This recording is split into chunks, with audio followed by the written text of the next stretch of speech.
It was my junior year of high school and I was in my bag that whole year.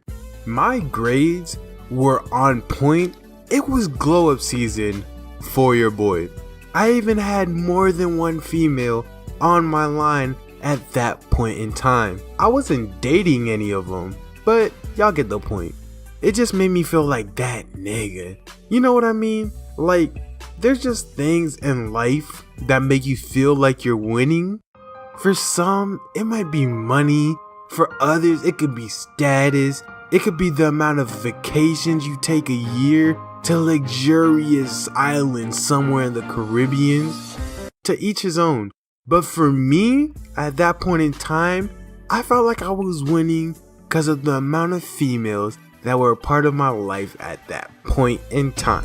I was only 16, don't judge me, I was shallow. After school, I would usually go home and go to sleep because I'm antisocial, but not today.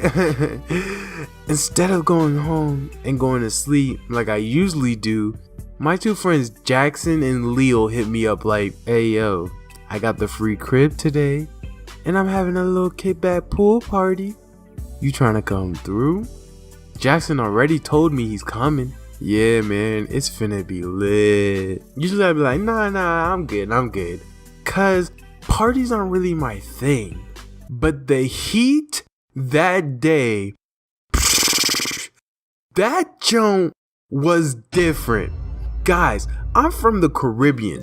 I've played pickup basketball in Cozumel, Mexico in 120-degree weather with not a single cloud in the sky. So believe me when I tell you that this day matched the same feeling I had playing basketball in Mexico.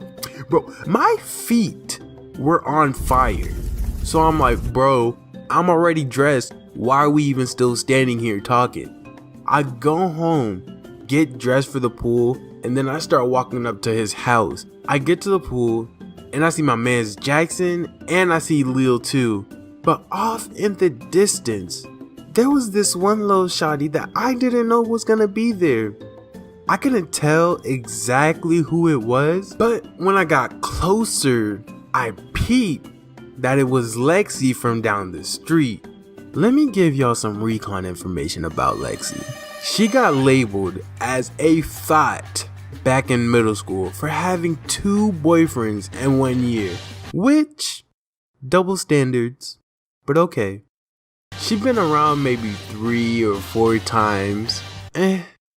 Is known for giving sloppy toppy, which is still not a lot. She's also a really good dancer. And lastly, but definitely not least, when God created her, he had the full intentions of making her a single mother. Cause that booty, I mean that personality was stupid fat.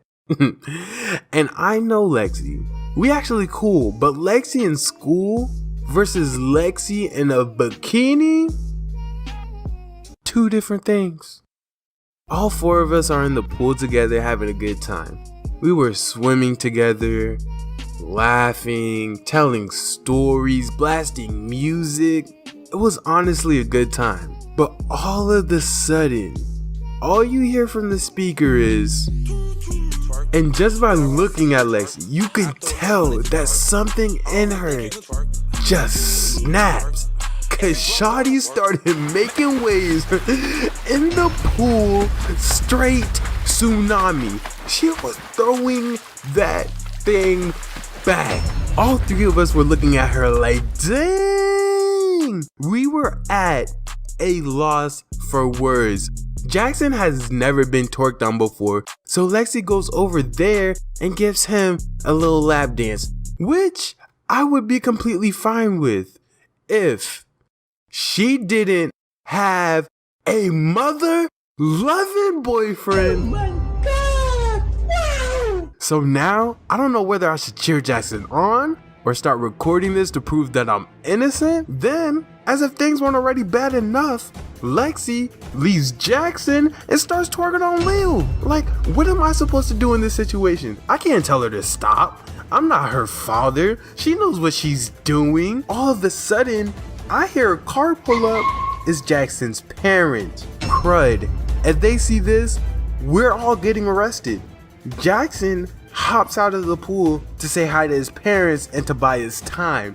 Lil starts cleaning around the pool because it's a mess, and Jackson isn't supposed to have anyone over at his house if it isn't spotless. Now it's just me and Lexi in the pool, and when I tell you the music went from 0 to 100 and back to 0 real quick, this man Jackson left his phone on his speaker, and the next song that started playing was some slow Hispanic R&B. I look at Lexi like this is not the time right now. This girl is staring dead at me. She starts moving towards me, and I'm like, you know what? Whatever happens, happens. I don't care if Lil's parents come back here. I close my eyes and start to relax. There I am, eyes closed, pulling a Stevie Wonder. Very superstitious, writing on the wall. 13-month-old baby broke the looking glass. Then, all of a sudden, I start to feel something on my lap. And I'm like, no, nah, there's no way this is happening right now. I built up the courage to open my eyes and look down. And this girl is going to work. Her hips are moving completely different from anything I have ever seen. I'm there like, maybe if I don't touch, everything will be okay. This girl grabs my hands and puts it on her waist. Guys, man has walked on the moon. We have fought wars. We protected our families. We built America. And we have constantly overcame so many trials and tribulations that we are almost an unstoppable force that can overcome anything. Key word is almost. Cause when she put my hands on her waist, I lost that war. I started enjoying myself. I'm not proud of it. I'm not proud to admit it. But at the time, I was 110% done with trying to hold back. My lap, her butt, best friends. As this is happening, Lil and Jackson and his parents come back and catch me and Lexi going full King of Diamonds. This whole event was just one big mess. I haven't been back to Lil's house since this has happened. I just can't. The next day, I see Lexi with her boyfriend in the hallway. As she's walking towards me, she stares at me, smiles, and then says hi like nothing happened.